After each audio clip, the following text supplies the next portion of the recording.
Greater Hyderabad mayor పై అవిశ్వాసం పెట్టేందుకు గులాబీ దళం సిద్ధమవుతోంది. మారిన పరిస్థితుల్లో అవిశ్వాసం పెట్టేంత సంఖ్యాబలం గులాబీ పార్టీకి ఉందే? ఇంతకీ బల్దియాపై బీఆర్ఎస్ అసలు వ్యూహం ఏంటి? మేయర్ పై అవిశ్వాసం పెడితే కారు పార్టీకి కలిసొచ్చే లాభాలున్నాయా? మేయర్ గద్వాల గద్దె దిగే ఛాన్స్ ఉందా? గులాబీ పార్టీలో గ్రేటర్ అవిశ్వాసంపై పార్టీలో జరుగుతున్న చర్చ ఏంటి?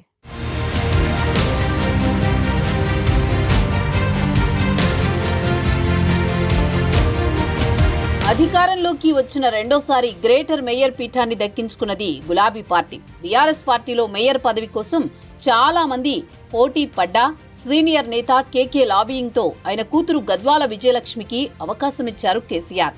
ఇక డిప్యూటీ మేయర్ పీఠం మోతే శ్రీలత శోభన్ రెడ్డికి దక్కింది. కానీ కాంగ్రెస్ అధికారంలోకి రాగానే ఆ ఇద్దరు జెండా మార్చేశారు.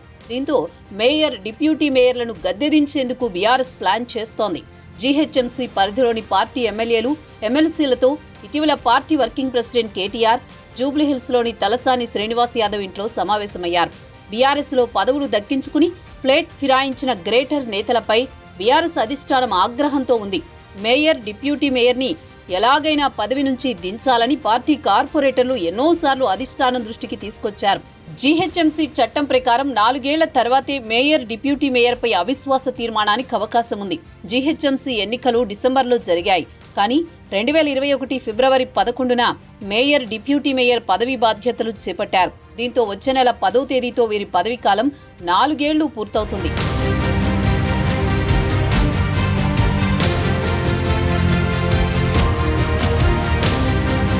నాడు హోరాహోరీగా జరిగిన జీహెచ్ఎంసీ ఎన్నికల్లో ఎంఐఎం మద్దతుతో గ్రేటర్ పీఠాన్ని దక్కించుకుంది బీఆర్ఎస్.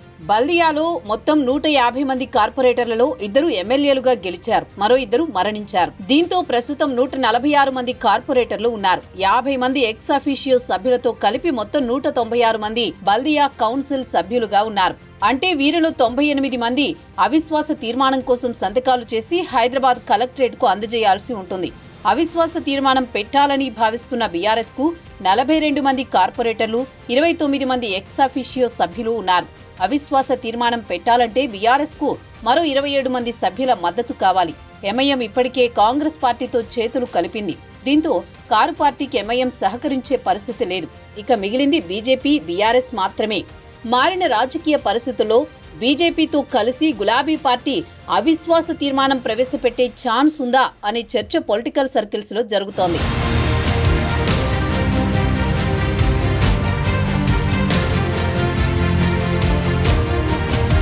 మేయర్, డిప్యూటీ మేయర్లపై అవిశ్వాసం పెట్టేందుకు బీఆర్ఎస్ పార్టీకి ఎంఐఎం లేదా బీజేపీ మద్దతు తెలిపినా కూడా అవిశ్వాసం నెగ్గాలంటే 131 మంది సభ్యుల మద్దతు అవసరమవుతుంది. బీఆర్ఎస్ మద్దతు కూడగట్టలేని పక్షంలో అవిశ్వాసం వీగిపోయి మేయర్, డిప్యూటీ మేయర్ పూర్తి కాలం పదవిలో కొనసాగుతారు. దీంతో తాజాగా మాజీ మంత్రి తలసాని శ్రీనివాస్ యాదవ్ నివాసంలో గ్రేటర్ ఎమ్మెల్యేలు, ఎమ్మెల్సీలతో కేటీఆర్ భేటీ అయ్యారు.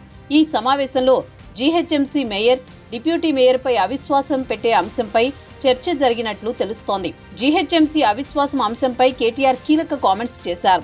మేయర్, డిప్యూటీ మేయర్ అవిశ్వాసంపై సరైన సమయంలో సరైన నిర్ణయం తీసుకుంటామన్నారు BRS working president KTR. BRS అవిశ్వాసం పెడితే అధికార కాంగ్రెస్ పార్టీ ఏ విధంగా వ్యవహరిస్తోంది? ఎంఐఎం కాంగ్రెస్ పార్టీకి అండగా ఉంటుందా? బీఆర్ఎస్ అవిశ్వాస తీర్మానానికి బీజేపీ మద్దతు ఇస్తుందా లేదా అనేది చూడాల్సి ఉంది.